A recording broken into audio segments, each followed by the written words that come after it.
یہ ہیں سب ایک ہی سالک کی جستجو کے مقام، وہ جس کی شان میں آیا ہے علم الاسماء۔ مقام ذکر کمالات رومی و عطار، مقام فکر مقالات بو علی سینا۔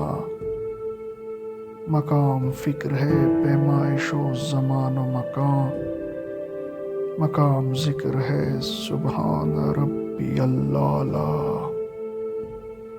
ڈاکٹر علامہ صاحب فرماتے ہیں کہ ذکر و فکر دراصل اس سالک یا مومن کی روحانی ترقی کی منزلیں ہیں جس کی شان میں اللہ تعالیٰ نے فرمایا ہے وَعَلَمَ آدَمُ الْأَسْمَاءَ كُلَّهَا، اور اللہ نے آدم کو سب چیزوں کے نام سکھا دیے۔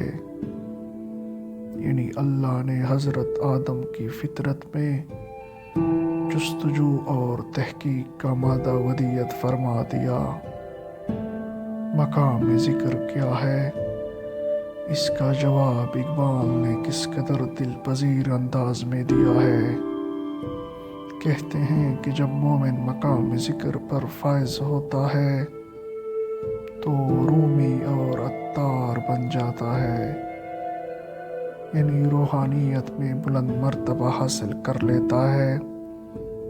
اور جب آدمی مقام فکر تک پہنچ جاتا ہے تو ابو علی سینا بن جاتا ہے۔ مقالات ابو علی سینا سے مراد اس کی فلسفیانہ تصانیف ہیں جن کا ذکر گزر چکا ہے۔ رومی سے مراد اقبال کے روحانی مرشد حضرت مولانا جلال الدین رومی ہے، جن کی مثنوی حقائق و معارف کا ایک زبردست خزانہ ہے۔ چنانچہ علامہ نے مجھ سے ایک مرتبہ کہا تھا کہ اگرچہ میں نے یورپ کا سارا فلسفہ پڑھا ہے لیکن دراصل فائدہ مجھ کو دو ہی کتابوں سے ہوا ہے، ایک قرآن مجید، دوسری مثنوی۔ عطار سے حضرت شیخ فرید الدین عطار مراد ہیں، جس کی مثنوی منطق الطیر بہت مشہور ہوئی۔ یہ اسلامی تصوف کے بہت بڑے ماہر ہیں۔ اقبال نے ان تینوں بزرگوں کی تصانیف سے استفادہ کیا تھا اور یہی وجہ ہے کہ ان کے کلام میں جا بجا تصوف کا رنگ جھلکتا ہے۔ تیسرے شعر میں اقبال نے بلاغت کلام کا اعجاز دکھایا ہے۔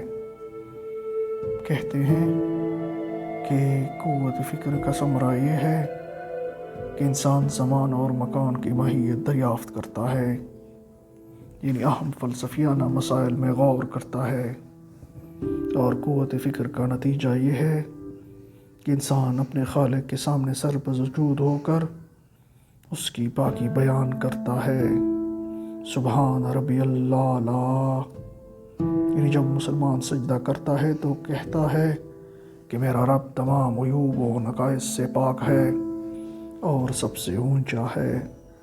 خلاصہ کلام یہ ہے کہ ذکر اور فکر انسان کی دو بنیادی قوتوں کا نام ہے۔